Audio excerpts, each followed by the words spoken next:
wabarakatuh. Perkenalkan, nama saya Benur Malaulandari, mahasiswa di 3 Kebidanan tingkat 1 kelas A. Di sini saya akan melakukan simulasi terkait dengan pemeriksaan fisik dan anamnesa pada kehamilan atau kunjungan pertama. Di sini alat-alat yang kita perlukan dalam anamnesa dan juga pemeriksaan fisik pada kunjungan pertama kehamilan diantaranya yang pertama ada sphygmomanometer atau tensiometer. Yang kedua ada lenek atau yang disebut dengan stetoskop. Kemudian yang ketiga ada sarung tangan DTT. Yang keempat ada stetoskop. Kemudian ada refleks patella. Kemudian ada pen light. Kemudian ada jelly ultrasound. Kemudian ada termometer. Kemudian di sini ada jam tangan atau stopwatch. Kemudian ada pengukur lila, ada medline, ada kom berisi kapas DTT, kemudian ada selimut, ada baskom berisi larutan klorin 0,5%, dan ada bantal. Selanjutnya saya akan mempraktikkan bagaimana teknik-teknik selama anamnesa dan juga pemeriksaan fisik. Selamat menyaksikan.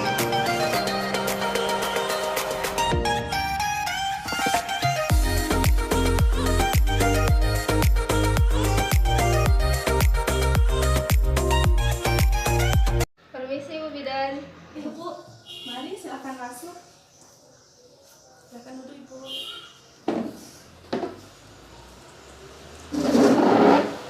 Ibu, sebelumnya saya perkenalkan diri dari selaku bidan di Politeknik. Sebelumnya nama Ibu siapa? Nama saya Widya Ustukasari. Ibu Widya, nggih. Alamatnya dari mana, Ibu? Alamatnya dari Sukadamai. Baik. Selanjutnya apa bisa saya tahu tujuan Ibu datang kemari untuk apa itu? Saya memeriksa kandungan saya. Ini memeriksa kehamilannya Ibu ya? Ya. Nah baik Ibu ya, dalam pemeriksaan kehamilan kunjungan pertama, jadinya saya sebagai bidan harus membutuhkan gitu ya Bu ya, membutuhkan beberapa kajian riwayat kesehatannya Ibu. Nah untuk itu apakah Ibu bersedia untuk saya tanya beberapa hal tentang riwayat kesehatannya Ibu? Ya, saya bersedia. Baik Ibu ya, silakan tanda tangan di sini dulu Ibu. Terima kasih ya Ibu. Baik, saya akan mulai dari pertanyaan tentang biodatanya Ibu dulu nggih dengan suami. Namanya siapa tadi Bu?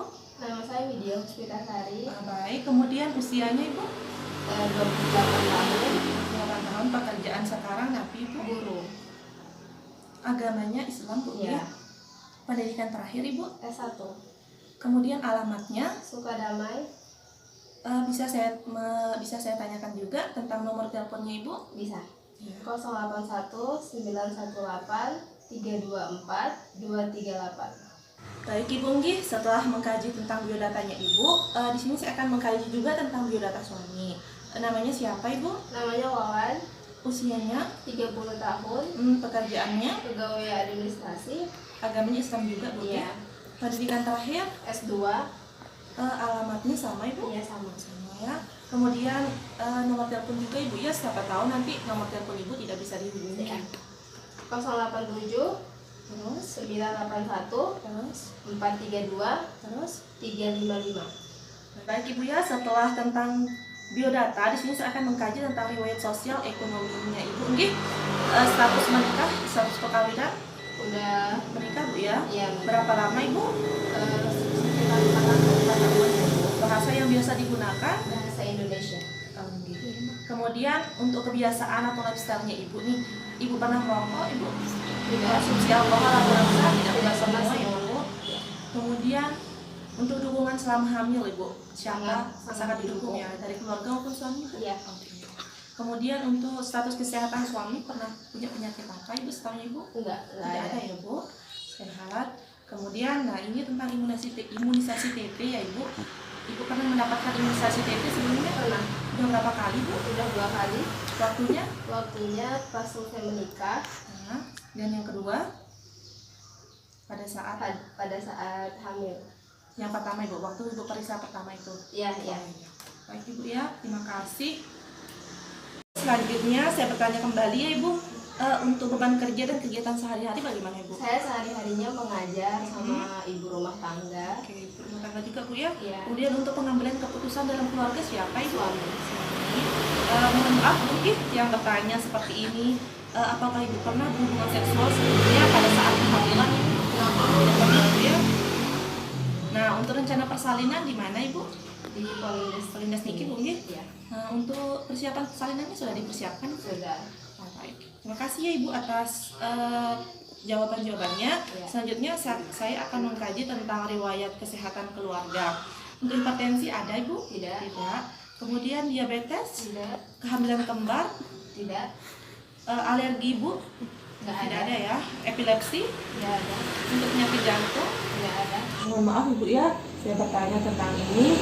Apakah ada kehamilan sebelumnya atau riwayat dari keluarga ada keturunan yang, mohon maaf Ibu, cacat atau kelainan mental Ibu? Tidak ada Bu ya. Kemungkinan juga tidak ada riwayat untuk kehamilannya Ibu ya. Baik Ibu, terima kasih atas jawabannya.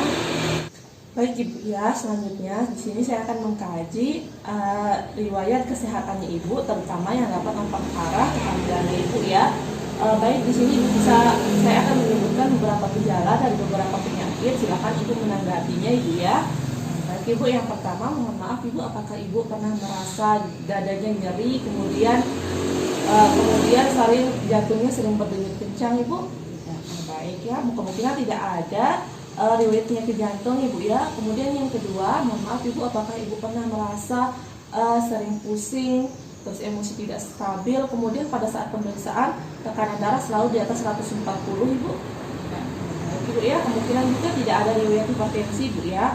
Nah, kemudian yang kedua, mohon maaf Ibu, apakah Ibu pernah merasa sering lapar, sering haus, kemudian pada saat BAK air kencingnya Ibu, mohon maaf, sering dikerumuni semut Ibu? Tidak adanya. Kemungkinan juga tidak ada riwayat diabetes Ibu ya. Nah, baik Ibu, mohon maaf Ibu, yang keempat Ibu ya. Untuk yang keempat, apakah Ibu pernah merasa berat saat bernapas dan batuk Ibu? Tidak ada kesulitan dalam bernapas juga Ibu ya. Baik, kemungkinan tidak ada riwayat asma Ibu ya. Baik Ibu, selanjutnya, apakah Ibu sebelumnya pernah punya riwayat penyakit ginjal Ibu? Tidak ada ya. Kemudian apakah Ibu pernah, mohon maaf Ibu, apakah Ibu pernah merasa sering pusing, kemudian lelah, sering pusingnya berkunang-kunang, lelah, lesu Ibu? Tidak ada ya, kemungkinan juga tidak ada anemia Ibu ya. Kemudian selanjutnya, apakah Ibu pernah memakan atau mengkonsumsi apa saja yang menyebabkan Ibu alergi? Nggak ada ya, nggak ada riwayat alergi juga. Baik Ibu ya, selanjutnya tentang obat-obatan Ibu ya. Selama hamil Ibu pernah mengkonsumsi obat apa saja Ibu? Nggak pernah, hanya obat penambah darah sama asam folat. Hanya itu ya Bu ya. Dan itu jangan dulu Bu ya, selain yang disarankan oleh dokter ataupun tenaga kesehatan baik bidan juga, itu jangan dikonsumsi dulu ya. Baik, selanjutnya untuk psikosa postpartum saya tidak perlu tanyakan Ibu ya, karena Ibu ini masih primigravida atau kehamilan pertama dan tidak pernah melahirkan sebelumnya Ibu ya. Baik Ibu, terima kasih atas jawabannya. Baik Ibu ya, selanjutnya saya bertanya lagi, mungkin apakah Ibu merasa akhir-akhir ini sering gelisah, uring-uringan atau stres gitu? Nggak pernah kemudian. Baik Ibu ya. Selanjutnya saya bertanya kembali lagi Bu ya, mohon maaf ini sedikit banyak pertanyaan karena namanya juga kunjungan pertama ya Ibu, harus kita gali lebih banyak lagi tentang riwayatnya Ibu. Nah, di sini saya ingin bertanya juga tentang riwayat penyakit menular seksualnya Ibu ya. Untuk AIDS Ibu ada? Tidak ada ya. Pengeluaran cairan vagina yang abnormal ada Bu, misalnya kebutuhan yang berlebih gitu ada Bu ya. Luka atau pembekakan pada vagina Ibu ada rasakan? Tidak ya. Kemudian ada rasa nyeri saat berkemih nggak Ibu?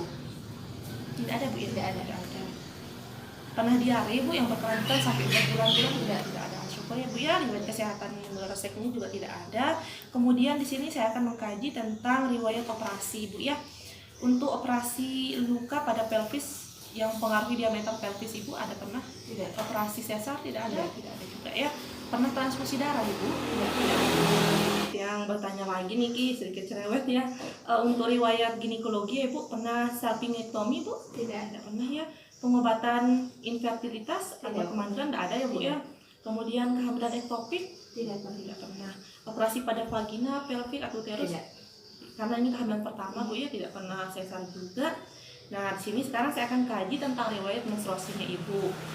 Kira-kira Ibu ingat nggak kapan Ibu menstruasi pertama, usia berapa? Usia pas kelas 1 SMA usia berapa ya? Kelas 1 SMA kemungkinan 15 sampai atau 16 tahun Iya, Bu ya. gitu. Kemudian siklus menstruasinya lancar Ibu? Iya, lancar. Kira-kira berapa siklus, 28 atau berapa? Iya, 28 ya, normal Ibu ya. Kemudian kalau selama menstruasi lamanya berapa hari? paling lama 8 hari. 8 hari ya. Kemudian jumlah darahnya itu banyak. Tidak. Sehari tidak. berapa kali ganti pembalut? Sehari cuma 3 kali. 3 kali ya. Apakah 3 kali ini berlanjut sampai hari lahir atau bagaimana? Tidak. Hari Sampai hari keempat. itu 3 kali ganti ya Iya. Bu. Nah untuk yang terakhir ini Ibu pernah merasakan sakit saat menstruasi? Tidak disclaimer ya Bu. Normal juga. Nah sekarang untuk riwayat kontrasepsi Ibu tidak pernah menggunakan kontrasepsi apapun? Tidak pernah.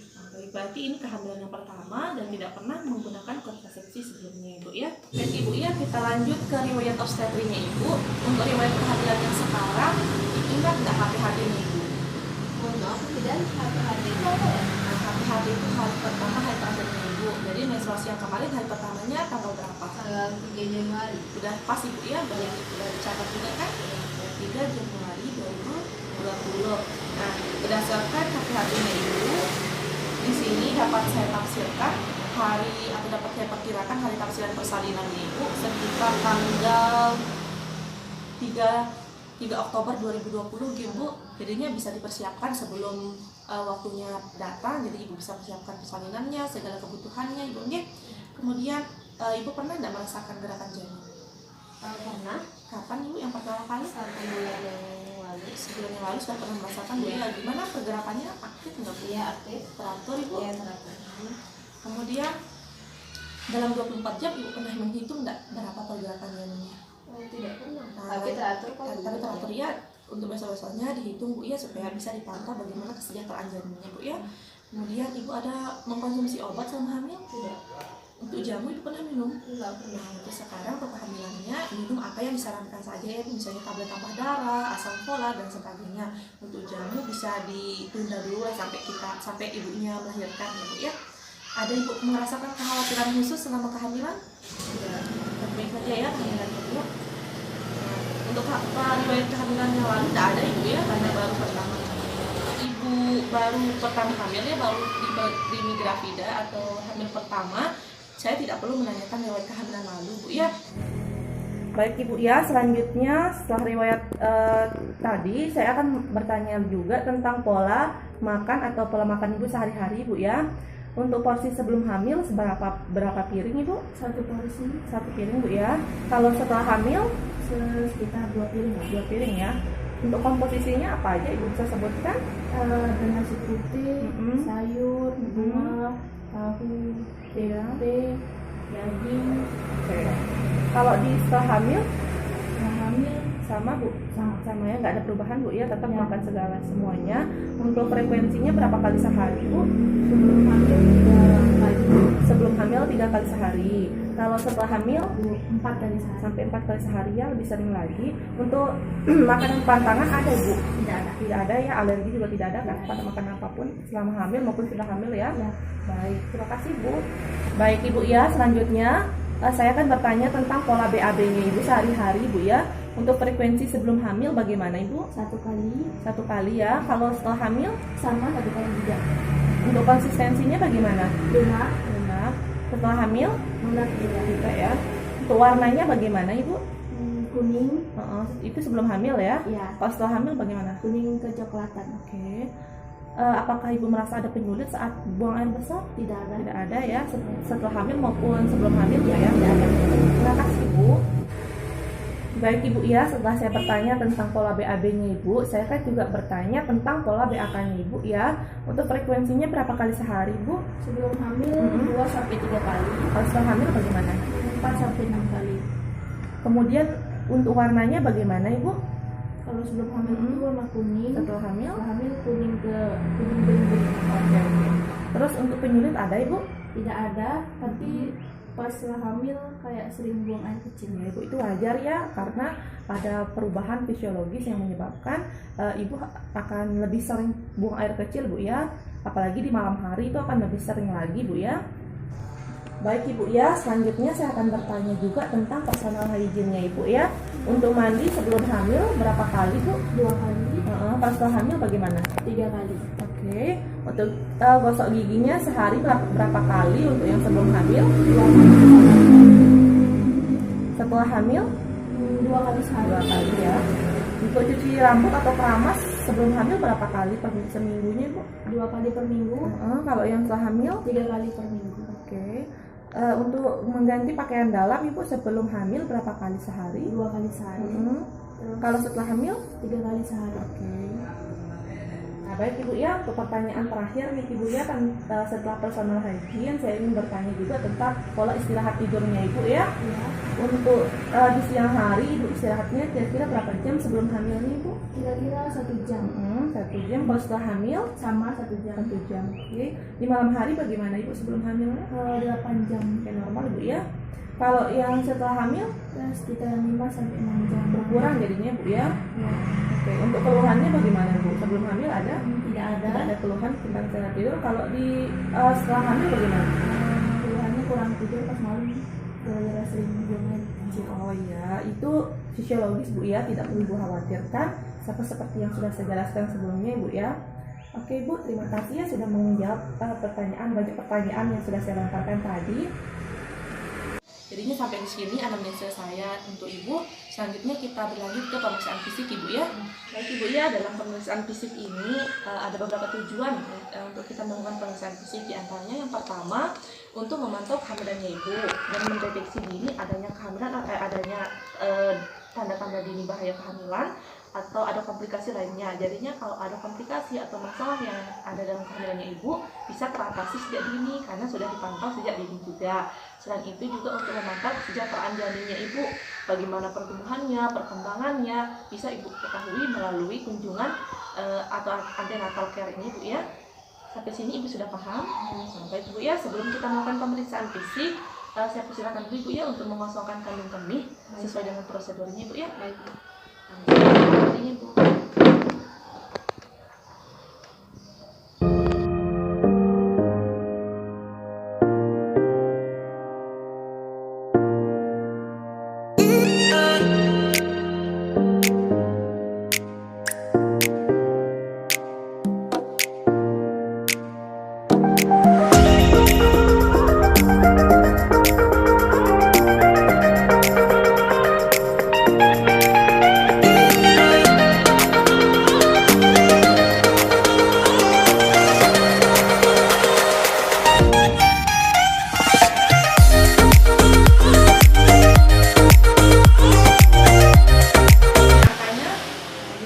Prosedurnya memang seperti itu Ibu ya. Sebelum Ibu diperiksa Ibu harus BAK dulu supaya tidak mengganggu proses pemeriksaan fisik nantinya. Saya juga sebagai pemeriksa harus mencuci tangan sebelum melakukan pemeriksaan. Bapak Ibu, selanjutnya saya akan ikut tinggi badan dan juga berat badannya Ibu ya. Mari Ibu,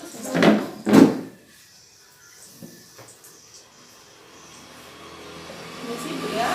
Di sini tingginya 144 cm Ibu ya. Baik Ibu, selanjutnya kita timbang berat badan dulu Ibu ya. Berat badannya sebelum hamil berapa Ibu? 43 ya. Di sini setelah hamil 46 Ibu ya. Itu artinya naik 6 kilo Ibu ya.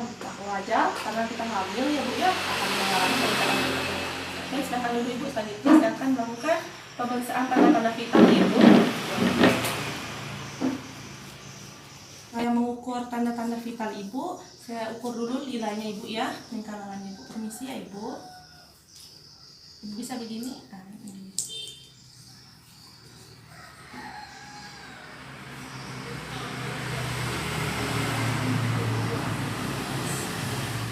Permisi ya Ibu.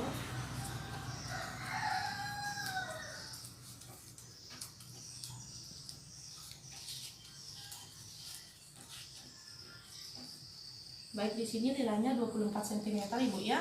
Normal di atas 23,5 cm. Selanjutnya saya akan periksa atau ukur tekanan darah Ibu ya menggunakan alat ukur.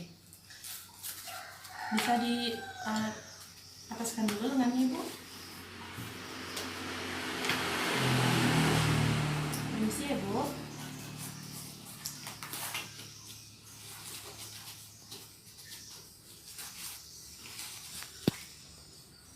Baik ibu, selama saya periksa, ibu jangan bicara dulu ya supaya hasilnya nanti akurat ya.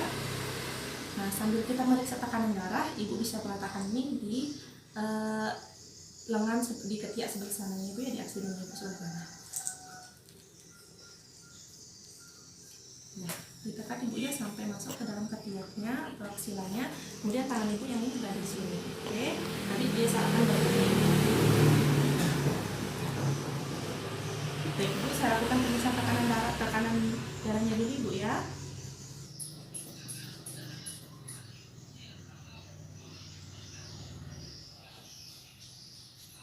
Baik ibu ya, tekanan darahnya juga normal 120/80 ya. Sembari kita menunggu, tangan ibu di sini dulu ya. Sembari kita menunggu hasil pengukuran tekanan atau suhunya bu ya.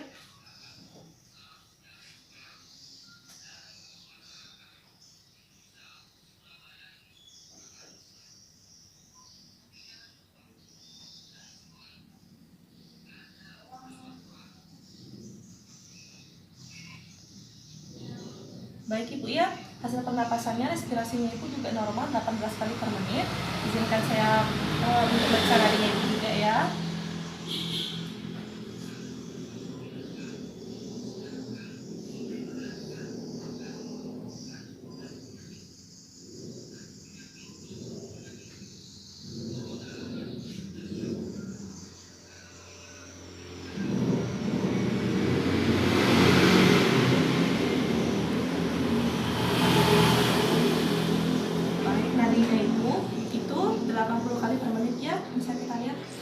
Termometernya sudah begini ya.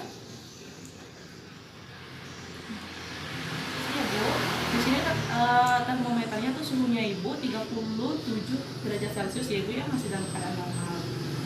Nah ini bu, semua prosedur tentang pemeriksaan tanda-tanda vital sudah selesai kita lakukan. Selanjutnya kita beralih ke pemeriksaan fisiknya ibu ya. Ibu ya, selanjutnya kita beralih ke pemeriksaan fisik. Jadi pemeriksaan fisik ini saya akan lakukan sesuai dengan prosedurnya, yaitu meriksa dari ujung rambut sampai dengan ujung kakinya ibu. Apakah ibu bersedia? Ya. Di sini saya punya selimut ya untuk menjaga privasinya ibu supaya ibu tidak khawatir ya.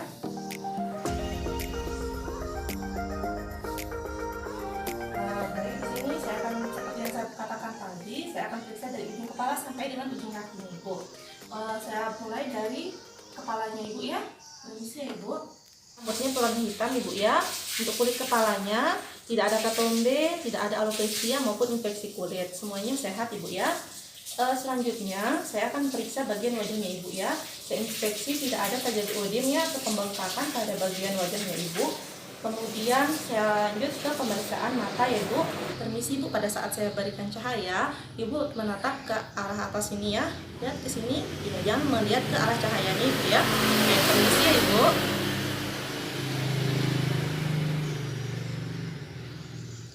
Baik ibu, di sini setelah saya memberikan cahaya, refleks pupilnya ibu mengecil ya. Itu berada dalam keadaan normal ibu ya. Selanjutnya saya lihat bagian konjungtivanya ibu ya. Permisi ibu. Nah, di sini berwarna merah muda. Di sini juga ya berwarna merah muda. Itu artinya tidak mengalami anemia ibu ya. Ibu perlu menjaga nutrisinya ibu selama kehamilan ibu ya, supaya tidak terjadi anemia. Selanjutnya saya periksa bagian hidungnya ibu ya. Permisi ya ibu. Saya tekan di sini. Apakah ibu merasa nyeri? Tidak ya. Jadi tidak ada lesi pada bagian hidung. Kebersihan lubang hidungnya juga saya lihat bersih ibu ya, tidak ada kotoran. Nah, untuk selanjutnya ibu bisa pertahankan bagaimana personal hygiene-nya ibu ya. Selanjutnya saya periksa bagian bibirnya ibu ya. Bagian bibirnya ibu tidak pecah-pecah ya, merah segar. Bisa ibu buka mulutnya lebih besar lagi ibu, lebih besar lagi. Ya, saya lihat lidahnya tidak pucat ibu ya. Saya lebih besar lagi ibu. Ya, saya lihat di sini tidak ada karang gigi ibu ya. Tidak ada karang gigi. Kemudian giginya juga bersih. Tetap dipertahankan bagaimana personal hygiene untuk menyikat gigi dengan benar ibu ya. Ini saya periksa bagian lehernya ibu ya. Coba ibu bisa menelan. apa ibu merasa sakit? Tidak ada nyeri ibu ya, berarti tidak ada pembengkakan kelenjar tiroidnya ibu ya, tidak ada masalah di sini. Di sini saya raba juga atau saya palpasi, tidak ada pembengkakan pembuluh limfenya maupun vena jugularisnya ibu ya, semua dalam keadaan normal. Selanjutnya saya akan melakukan pemeriksaan payudara. Jadi tujuan di sini untuk melakukan pemeriksaan payudara ibu adalah untuk mendeteksi secara dini apakah ada masalah atau kelainan pada payudara ibu. Misalnya nih pada puting yang tenggelam atau masuk harus diatasi secara dini supaya tidak mengganggu persiapan ASI atau persiapan menyusui selanjutnya. Baik ibu, di sini saya langsung saja ya ibu melakukan pemeriksaan pada bagian payudaranya ibu. Sebelumnya permisi ya ibu ya, saya buka sedikit pakaiannya. Baik ibu, kalau diinspeksi kedua payudaranya ibu bentuk dan ukurannya sudah sama ibu ya, tidak ada terjadi ketidaknormalan. Kemudian saya inspeksi juga kesimetrisan kedua puting sudah simetris ibu, tidak ada masalah. Nah di sini juga sudah terjadi hiperpigmentasi ibu ya, terjadi pembesaran areola. Terjadi pembesaran areola pada kedua payudara ibu. Ini merupakan hal yang wajar ibu ya, tidak perlu dikhawatirkan karena pada masa kehamilan akan terjadi beberapa perubahan. Salah satunya itu hiperpigmentasi pada payudara, yaitu pembesaran areola kedua payudaranya ibu. Baik ibu, selanjutnya saya bantu ibu mengangkat tangan ke atas ibu ya, permisi ibu. Baik, pada saat ibu melakukan penarikan tangan ke atas tidak ada terjadi retraksi atau dimpling pada payudaranya ibu ya. Retraksi atau dimpling itu adanya kenaikan pada kulit, tertarik kulit pada saat ibu mengangkat tangan, dan itu tidak terjadi. Pada saat ibu menarik tangan ke atas juga tidak terjadi pengerutan pada kulit payudaranya ibu. Tidak terjadi pengerutan seperti kulit jeruk. Nah, kalau dia terjadi pengerutan seperti kulit jeruk itu tanda-tanda kanker ibu ya, kanker payudara. Jadinya ibu perlu waspadai. Dan ini saya lihat tidak ada ibu ya. Baik ibu, terima kasih. Bisa dikembalikan tangan yang sebelahnya ibu ya. Permisi ibu. Nah baik ibu, saya palpasi ya ibu payudara sebelah kanannya ibu. Permisi ibu ya. Baik, setelah saya palpasi, di sini tidak ada massa bu ya, tidak ada massa yang mobile atau yang mengikuti pergerakan palpasi saya. Kemudian di sini saya tekan bagian putingnya ibu. Ya, saya tekan, belum ada pengeluaran kolostrum ya ibu, karena masih belum menuju usia kehamilan, menuju persalinan ibu ya. Dari sini normal, tidak ada massa atau masalah di bagian payudara sebelah kanan ibu. Baik, ibu bisa mengembalikan tangan ibu ke samping badan. Selanjutnya sebelah sini ya ibu angkat tangan kembali bu. Ya, permisi bu ya, saya palpasi kembali. Baik, di sini juga tidak ada massa yang mobile ibu ya. Sampai pada bagian putingnya saya pencet sedikit ibu ya. Permisi bu. Nah di sini juga belum terjadi pengeluaran kolostrum ya ibu, karena masih usia kehamilan trimester 2, wajar ibu ya. Ya, kedua payudara ibu sudah saya periksa dalam keadaan normal ya ibu, tidak ada masalah yang perlu dikhawatirkan. Tapi untuk kedepannya di rumah ibu bisa periksa sendiri payudaranya ibu. Caranya itu dengan cara sadari, periksa payudara sendiri. Caranya bisa ibu bercermin ketika setelah mandi, ibu bercermin, ibu kemudian angkat, ibu lihat kedua payudaranya ibu apakah ada pembesaran sebelah atau tidak seimbang antara yang kiri dengan yang kanan. Kemudian ibu angkat tangan, apakah terjadi retraksi atau dimpling seperti yang saya katakan tadi ibu ya. Kemudian ibu palpasi, ibu angkat tangan yang satu, ibu palpasi apakah ada massa yang mobile. Maksudnya itu apakah ada tonjolan gitu bu ya, tonjolan aneh yang mengikuti gerakan tekanan dari tangannya ibu. Begitu juga dengan payudara yang sebelahnya. Kemudian ibu juga harus memperhatikan kebersihan puting dari payudara ibu ya. Ibu bersihkan ketika mandi, jangan dibersihkan pada bagian payudaranya saja, bersihkan juga bagian putingnya ibu ya. Caranya itu bersihkan dengan kapas basah atau pasa, dibersihkan. Siapa tahu ada kotoran-kotoran kecil yang mungkin tidak terlihat ibu ya. Baik ibu, terima kasih. Saya bantu menutup kembali bu ya.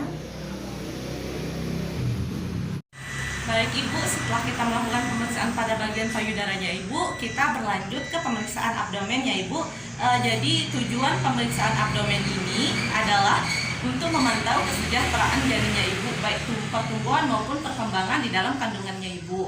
Nah, untuk mempersingkat waktu, izinkan saya membuka pakaiannya Ibu ya untuk melakukan pemeriksaan. Permisi ya Ibu.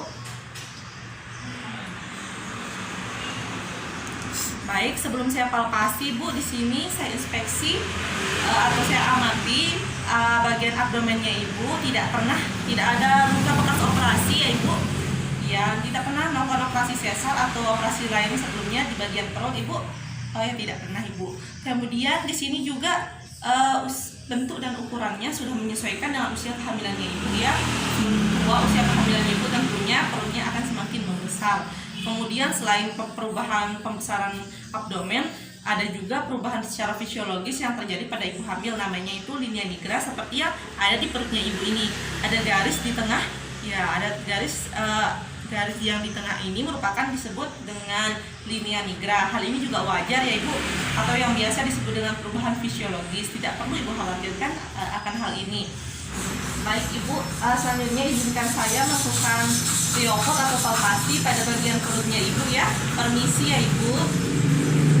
Saya menenangkan dulu semua bagian janinnya ibu untuk mengukur tinggi fundus uterinya ibu.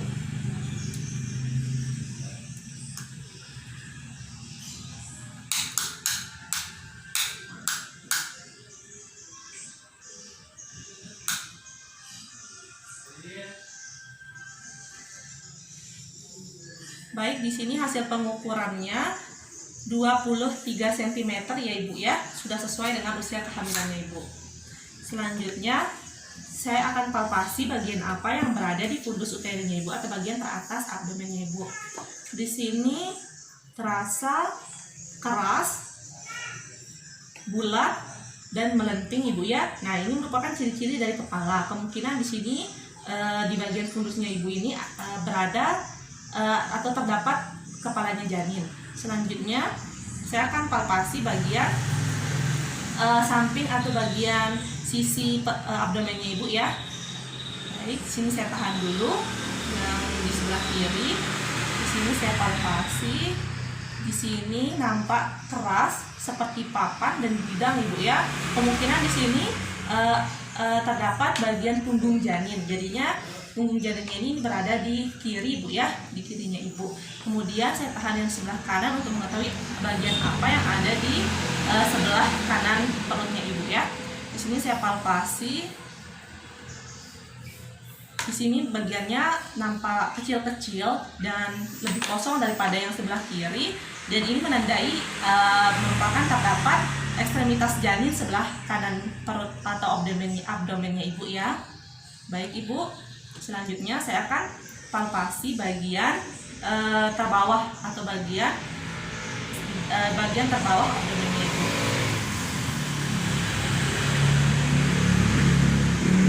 Baik ibu ya, saya tahan yang sebelah fundus. Saya rasakan di sini terasa bulat, lunak dan tidak melenting ibu ya. Dan ini merupakan tanda atau ciri-ciri dari bagian bokong janin. Jadinya di sini masih posisi sungsang ibu ya, tapi ini kan masih kehamilan trimester 2, tidak apa-apa, masih ada waktu untuk membuat kepala janin itu turun ke bawah ibu ya. Nah, karena di sini bagian bokong, jadi saya tidak perlu melakukan triopod lipat ya ibu. Baik ibu, terima kasih. Selanjutnya saya akan melakukan penghitungan denyut jantung janinnya ibu ya, menggunakan alat yang disebut stetoskop ini. Sebelumnya silakan ibu luruskan kembali kakinya, kedua kakinya ya ibu ya, dalam keadaan lurus ya kedua kakinya. Selanjutnya saya periksa menggunakan alat ini bu ya. Saya akan menghitung selama 1 menit bu ya. Permisi bu ya.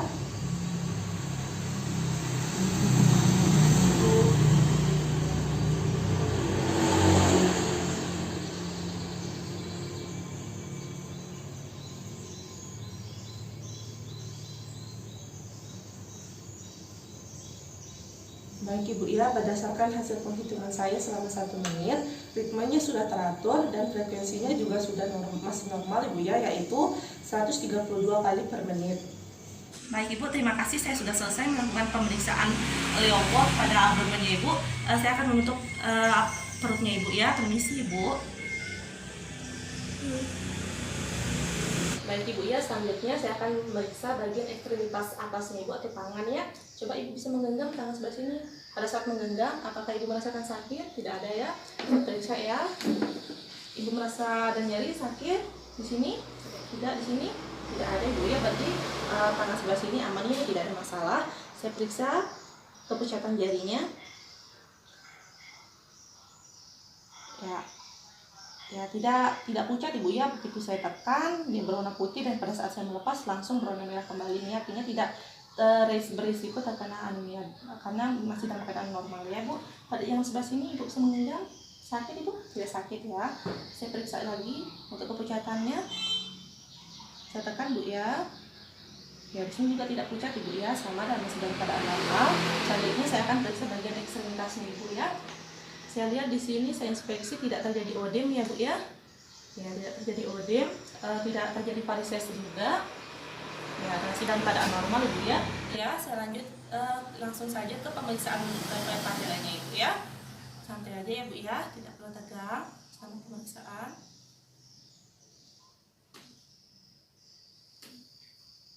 Di sebelah kiri positif Ibu ya, tidak terjadi masalah. Nah, ini juga positif Ibu ya, tidak ada masalah untuk refleks patelanya Ibu. Baik Bu ya, selanjutnya saya periksa bagian punggungnya Ibu, tidak ada odem Bu ya, tidak ada nyeri pada saat saya tekan, tidak ada, normal Ibu ya.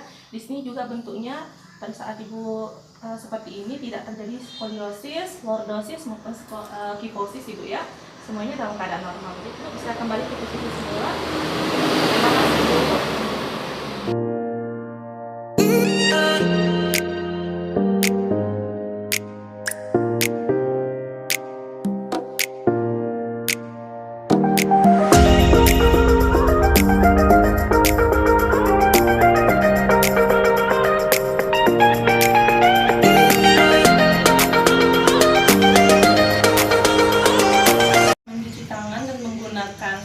Celemek. Selanjutnya kita menggunakan sarung tangan steril. Dibuka.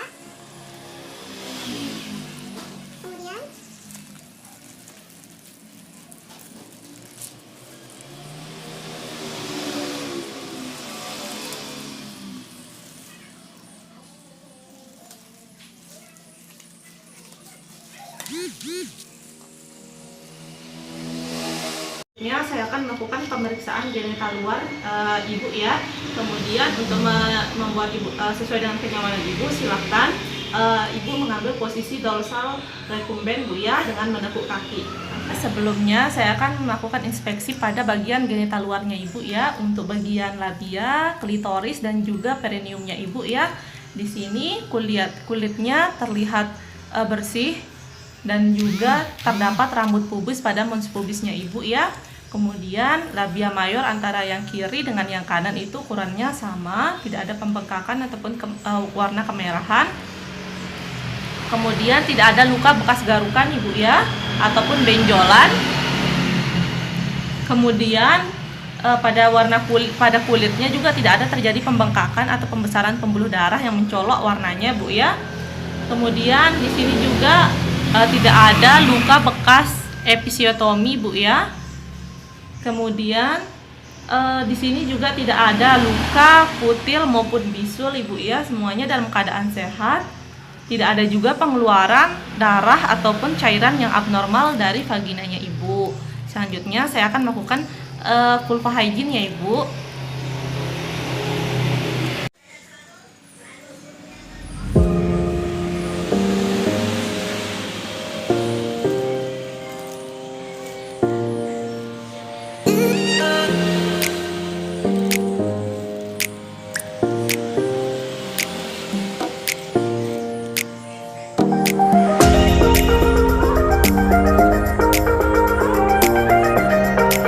Sudah selesai ya, saya melakukan vulva hygiene-nya. Selanjutnya saya di sini palpasi bagian labia mayornya Ibu, tidak ada pembengkakan Bu ya, tidak ada lesi dan ukurannya sama antara kiri dengan yang kanan. Tujuan dari pengukuran panggul luar adalah untuk mengetahui bentuk dan keadaan panggul ibu, dan yang kedua adalah untuk mengetahui apakah panggul ibu hamil normal atau tidak untuk persiapan persalinan.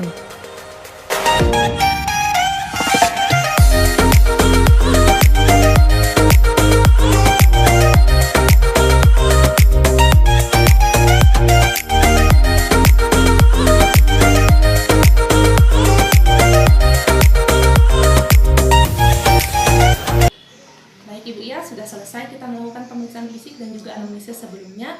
Pada saat pemeriksaan saya tidak menemukan adanya masalah atau komplikasi pada kehamilannya Ibu ya.